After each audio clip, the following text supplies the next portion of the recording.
नमस्कार, मैं doctor Abhijit वड़ेकर Rakesh pharmaceutical की तरफ से आप सभी का हार्दिक स्वागत करता हूं।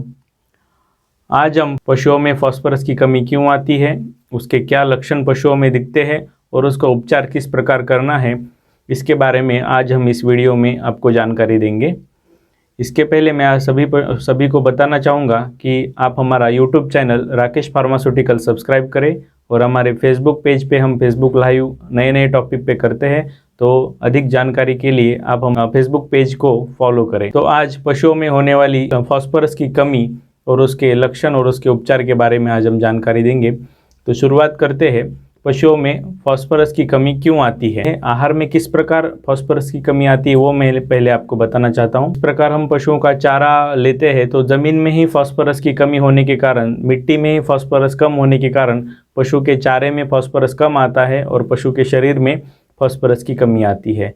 दूसरा है सूखे चारे में फास्फोरस की कमी रहती है, इसलिए जो सूखा चारा अगर ज़्यादा पशु को खिलाते हैं तो उसमें शरीर में फास्फोरस की कमी आती है। आमतौर पे पशुओं को जब चारा देते हैं तो सूखा चारा और हरा चारा दोनों मिलाकर देना चाहिए, लेकिन अगर ज़्यादा मात्रा में सूखा चारा देते हैं तो सूखे चारे में फास्फोरस की कमी रहती है। और जब सूखा पड़ता है, अकाल पड़ता है मार्च अप्रैल मई महीने में, तो सूखा चारा ही अवेलेबल होता है तो उसमें फास्फोरस की कमी देखने को मिलती है, इसीलिए पशु के शरीर में फास्फोरस की कमी आती है। अब पशु के शरीर में फास्फोरस की ज़रूरत सबसे ज़्यादा कब होती है, यह मैं आपको बताना चाहता हूँ। गाभीन अवस्था होती है पशु की, तब पशुओं के शरीर में जो गर्भावस्था के दौरान जो बछड़ा है उसके हड्डियों के निर्माण के लिए फास्फोरस की अधिक मात्रा में ज़रूरत ज़्यादा होती है। बछड़ों के शारीरिक विकास के लिए, जो बछड़े हैं 1-2 महीने के हैं, उनकी जो शारीरिक वृद्धि है, ग्रोथ है, वो बहुत फास्ट होती रहती है,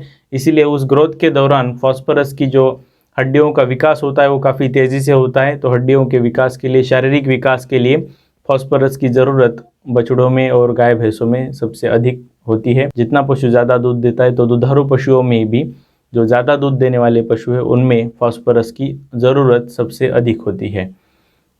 अब मैं आपको बताना चाहता हूं कि फास्फोरस की कमी के क्या लक्षण पशुओं में देखने को मिलते हैं। फास्फोरस की कमी के कारण पशु खाना पीना कम खाने लगते हैं, पशु की जो प्रजनन क्षमता है वो कम हो जाती है।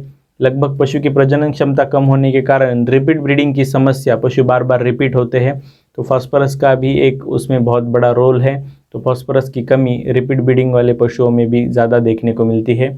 जो गाय भैंसों के बछड़े हैं उनमें रिकेट्स होता है, और जो बड़े पशु है उनमें ऑस्टियोमलेशिया नाम का जो हड्डियों का रोग होता है, उसमें हड्डियाँ कमज़ोर हो जाती है। तो ये भी एक लक्षण माना जाता है फास्फोरस की कमी के कारण का।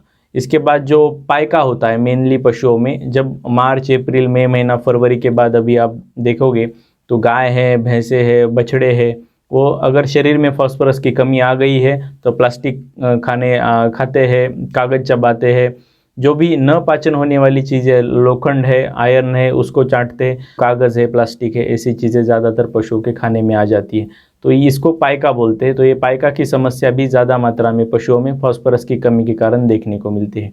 इसके बाद और एक समस्या ज़्यादा दूध देने वाले पशुओं में देखने को मिलती है, वो है टीट लीकेज, यानी थन में से अचानक दूध टपकने लगता है।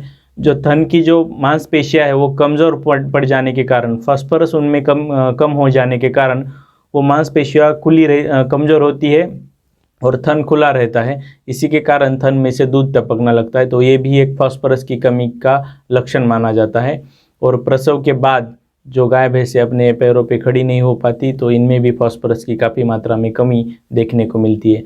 तो ये सभी प्रकार के लक्षण पशुओं में फास्फोरस की कमी के कारण देखने को मिलते हैं। इसीलिए मैं राकेश फार्मास्यूटिकल के माध्यम से आपको फॉस्फोवेट बोलस का उपयोग करने की सलाह देता हूं, जो इनऑर्गेनिक फास्फोरस फॉर्म में, फॉस्फोवेट बोलस में हमने इनऑर्गेनिक फास्फोरस रखा है, जो पशुओं की फास्फोरस की कमी दूर करने में बहुत ही बेहतरीन है। तो आप फॉस्फोवेट बोलस का उपयोग ज़रूर करें। फॉस्फोवेट बोलस देने के बाद पशुओं में क्या क्या फ़ायदे देखने को मिलते हैं, यह भी मैं आपको बताना चाहूँगा। कि जो नवजात बछड़े हैं, बछड़ों में शारीरिक विकास उनका अच्छे से होता है। जो रिकेट्स होता है, हड्डियाँ टेढ़ी होती है, या जो बड़े पशुओं में ऑस्टियोमलेशिया यानी बोन सॉफ्टनिंग या हड्डियाँ कमज़ोर होती है, वो भी देखने को नहीं मिलता। उसमें भी आप बेहतरीन फॉस्फोवेट बोलस दे के उसका रिजल्ट ले सकते हैं। हड्डियों की मजबूती के लिए, शारीरिक विकास के लिए फॉस्फोएड बोलस मदद करता है। और जो प्रजनन अंगों के मसल्स है यानी मांसपेशियां है उनको मजबूती प्रदान करने के लिए भी फॉस्फोएड बोलस का बेहतरीन रिजल्ट है। तो आप फॉस्फोएड बोलस वहाँ पे भी उपयोग कर सकते हैं। जो पशु बार बार रिपीट हो रहे हैं उनको भी आप एक फॉस्फोरस सप्लीमेंटेशन के तौर पे आप फॉस्फोएड बोलस का उपयोग कर सकते हैं। और जो पायका है, तो जो प्लास्टिक चबाने वाले गाय भैंसे है, बछड़े है या कागज़ खाने वाले बछड़े हैं, लोखंड चाटते, तो ऐसी जो समस्या पशुओं में देखने को मिल रही है पायका की समस्या, उसमें भी आप फॉस्फोएड बोलस दे के उसका भी निराकरण आप फॉस्फोएड बोलस दे के कर सकते हैं। पशुओं की चयापचय प्रक्रिया बेहतरीन करने के लिए, डाइजेशन इंप्रूव करने के लिए, भूख बढ़ाने के लिए भी आप फॉस्फोएड बोलस का उपयोग कर सकते हैं।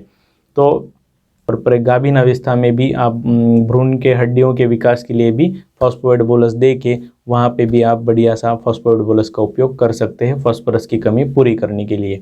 अब मैं आपको यह बताना चाहूँगा कि फॉस्फोएड बोलस उपयोग करने की पद्धति जो है, फॉस्फोएड बोलस बड़े पशुओं में यानी गाय भैंसों में 2 गोली सुबह 2 गोली शाम कम से कम 10 से 15 दिन तक लगातार दीजिए। और जो छोटे बछड़े हैं या भेड़ बकरियां हैं उनमें 1 गोली सुबह 1 गोली शाम को कम से कम 10 से 15 दिन तक इसको दीजिए। तो शरीर में जो फॉस्फोरस की कमी आई है उसका आप निराकरण कर सकते हैं। धन्यवाद।